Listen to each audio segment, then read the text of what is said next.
안녕하세요. 당신의 기억을 온전히 전하는 기억원입니다. 오늘은요, 어쩌면 조금 무겁게 느껴질 수도 있지만 사실은 가장 따뜻한 이야기가 될 수 있는 유언장에 대해 함께 알아보려고 해요.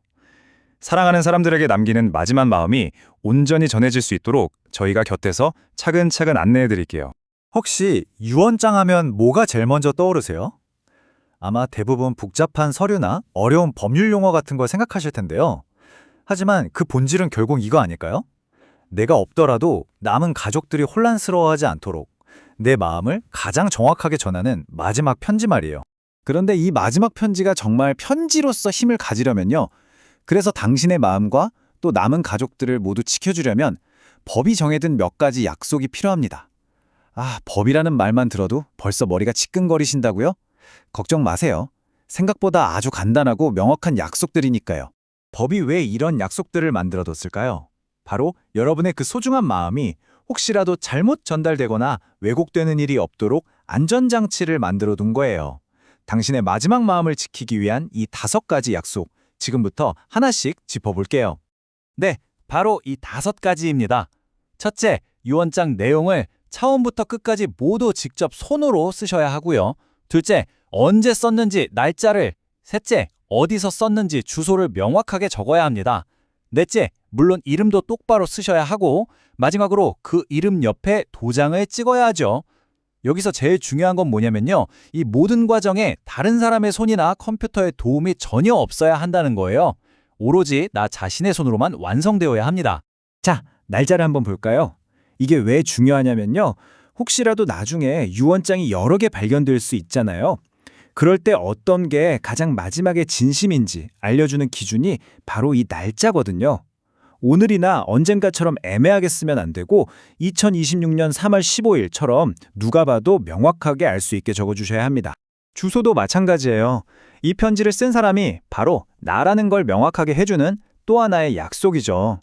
내가 지금 살고 있는 곳의 주소를 주민등록 등본에 나오는 그대로 아파트 동호수까지 전부 다 적어주시는 게 제일 안전합니다.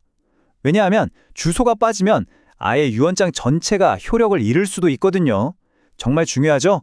마지막으로 이름 옆에는요, 보통 사인을 많이 생각하시죠? 그런데 법에서는 도장을 찍는 걸 훨씬 더 확실한 징표로 봅니다. 물론 도장이 없다면 엄지손가락으로 지장을 찍는 것도 괜찮아요. 혹시 모를 다툼의 소지를 아예 없애는 가장 확실한 방법이라고 생각하시면 돼요. 자, 이렇게 법이 정해준 약속들로 튼튼한 그릇을 만들었다면 이제 그 안에 여러분의 마음을 채울 차례입니다. 유언장은 단순히 재산을 누구에게 줄지 정하는 서류가 아니에요. 그 이상의 의미를 담을 수 있는 아주 특별한 공간이랍니다. 예를 들어 재산에 대한 건 누가 보더라도 오해가 없도록 아주 구체적으로 적어주시는 게 좋고요. 그리고 나의 장례식은 어떻게 치러졌으면 좋겠다? 혹시 남겨진 우리 반려동물은 누가 돌봐주면 좋겠다? 같은 마지막 당부도 남길 수 있습니다. 그리고 무엇보다 서로 싸우지 말고 잘 지내라 같은 따뜻한 말 한마디. 어쩌면 이게 그 어떤 법조항보다도 가족을 지키는 더 큰 힘이 될 수 있답니다. 그런데 살다 보면 마음이 바뀔 수도 있잖아요. 그쵸? 편지를 쓰다가 생각이 바뀌거나 더 좋은 표현이 떠오를 수도 있고요. 이렇게 유언장을 고치고 또 안전하게 보관하는 것도 처음 쓰는 것만큼이나 정말 중요해요. 만약에 내용을 꼭 고쳐야 한다면 이것도 정해진 규칙이 있어요.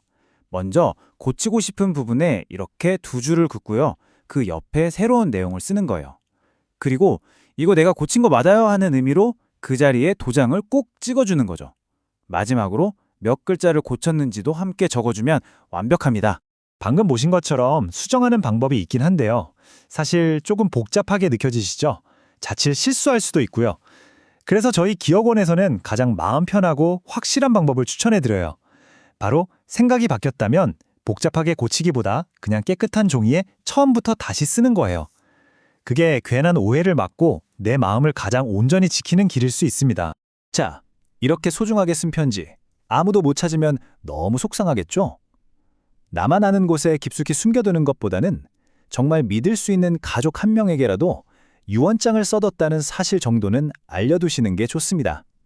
금고에 넣어두거나 변호사를 통해 공증을 받는 것도 물론 안전한 방법이고요. 지금까지 유언장을 어떻게 써야 하는지 그 방법에 대해 쭉 알아봤는데요. 어쩌면 이 모든 건 방법에 대한 이야기가 아니라 마음에 대한 이야기일지도 모르겠어요. 내가 가진 사랑을 차분히 정리해서 가장 선명하게 표현하는 과정이니까요. 이것만은 꼭 기억해 주셨으면 좋겠어요. 유언장을 쓰는 건 끝을 준비하는 두려운 일이 아니에요. 남겨질 사람들을 위해 내 사랑을 찬찬히 정리해서 보여주는 정말 따뜻하고 다정한 일이랍니다.